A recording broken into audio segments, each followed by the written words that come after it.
Laurence, à l'instant, vous avez évoqué dans notre discussion la petite fille que vous étiez à la maîtrise quand vous étiez en pension enfant. Qu'est-ce qui préfigurait à l'époque, quand vous étiez une petite fille, la chef que vous êtes devenue? J'imagine mon tempérament. J'étais assez frondeuse, même une terreur pour mes professeurs, enfin surtout les surveillants de dortoir. Et j'aimais bien faire un peu les 400 coups, comme on disait à l'époque. Et j'aimais bien effectivement sortir un peu du rang, parce qu'il faut dire qu'on était 300 jeunes filles et qu'on était tout le temps assez tous sur le même pied. C'est pour ça que la musique était si importante pour moi. Est-ce que quand on sort du rang et qu'on exerce un métier du coup de leader, est-ce que parfois on ressent un peu la solitude des rois qu'on voit dans les pièces de Shakespeare? Oui, c'est certain qu'il y a des décisions qu'on doit prendre seul et on a souvent beaucoup de décisions à prendre dans la musique. Pour autant, c'est un secteur qui s'est beaucoup démocratisé et les chefs ne peuvent rien faire sans vraiment l'aval des musiciens. On doit travailler ensemble pour trouver la technicité, l'émotion, l'exigence artistique.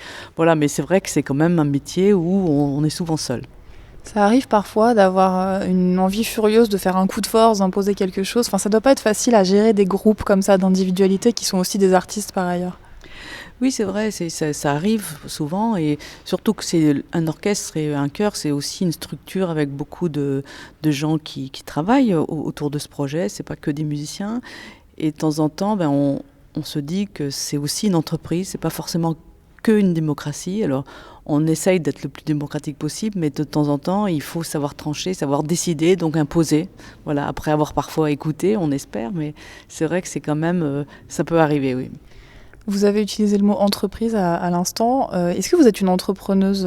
Parce que finalement, à chaque fois que vous avez lancé un projet, ça a marché? C'est gentil, mais c'est vrai que il y a l'aspect artistique qui est fondamental, évidemment, sans quoi, si vous n'avez pas de diamant, vous n'avez pas de rivière. Hein, il faut vraiment cette pierre de touche très importante. Et après, vous avez tout votre projet pédagogique, tout ça très important aussi.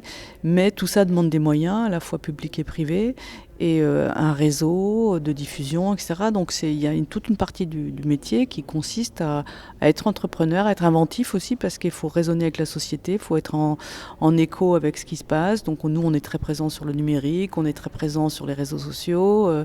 Voilà, et donc effectivement, il y a tout cet aspect entrepreneurial qui est très important. Comment vous faites pour être en écho avec la société contemporaine en jouant de la musique pré-romantique, par exemple, comme ce que vous faites avec votre orchestre?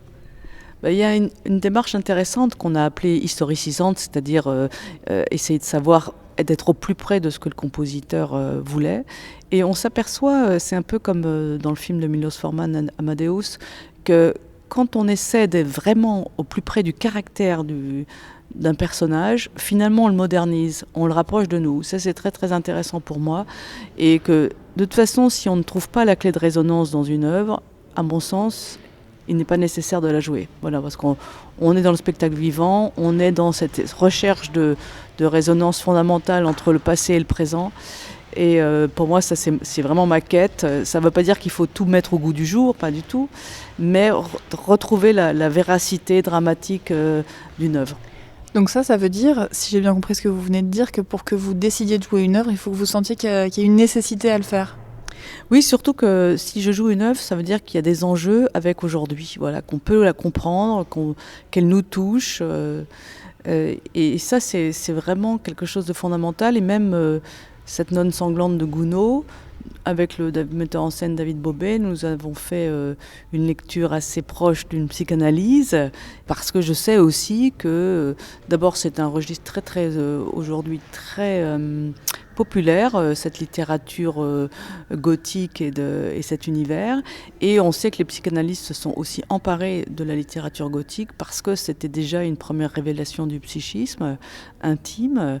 Et du coup, c'est quelque chose qui parle beaucoup aujourd'hui. Donc c'est pour ça aussi qu'on a décidé de faire une dramaturgie proche de cet univers-là. En fait, on touche du doigt là le rôle du chef d'orchestre, c'est-à-dire que vous ne faites pas juste de la musique, vous avez une vision globale de l'œuvre qui fait que vous pouvez emmener les musiciens quelque part et le public. Voilà, tout à fait. Alors c'est à la fois une vision parfois technique, parce que c'est des bêtes histoires de tempo, de vitesse, de carrure, de comment les phrases s'articulent, de rythme. et de couleurs. Et puis aussi ce qu'on appelle la dramaturgie, c'est-à-dire le sens théâtral de tout ça, qui doit vraiment être partagé entre le musicien et le metteur en scène, sans quoi il n'y a pas de résonance entre le plateau et la fosse, et rien ne marche. Donc il faut vraiment, avec David Bobet, le metteur en scène, nous avons énormément travaillé en amont pour avoir une vision partagée. Donc La Nonne sanglante, évidemment, c'est de l'opéra. Vous avez donc dirigé des chœurs, des orchestres. Est-ce que les chanteurs d'opéra sont une population particulièrement compliquée à diriger? Comment vous sentez ça?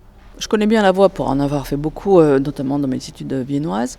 Et je connais bien l'opéra parce que j'en dirige régulièrement. Suivant la difficulté des rôles, d'abord, vous faites pas tout à fait le même travail. Là, par exemple, le rôle principal qui s'appelle Rodolphe est un rôle qu'on peut appeler écrasant parce que ce personnage principal, ce jeune homme, est là dans toutes les scènes et c'est vraiment l'histoire vue de son point de vue que nous racontons.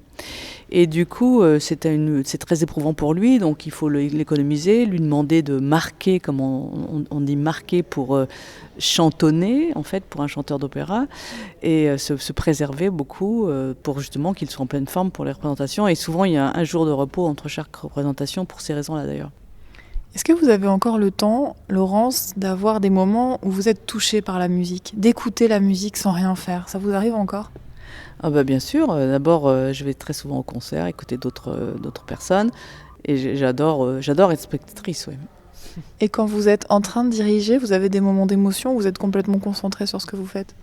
Ah non, il y a vraiment des moments d'émotion, notamment dès l'instant que la musique a commencé à parler de l'homme, mais même si elle n'en parle pas, il y a une dimension qu'on pourrait appeler spirituelle, même si il ne s'agit pas de musique sacrée. Il y a une dimension un peu cosmogonique et métaphysique, et donc tout ça provoque des émotions. Alors il ne faut pas se laisser envahir par son émotion, parce qu'on doit toujours être sur le contrôle, donc on est un tout petit peu schizophrène dans ce cas-là. Mais évidemment que si les musiciens sentent aussi votre affect, eux vont aussi ajouter le leur, et du coup on est dans une synergie magnifique. Merci beaucoup, Laurence. C'est moi qui vous remercie.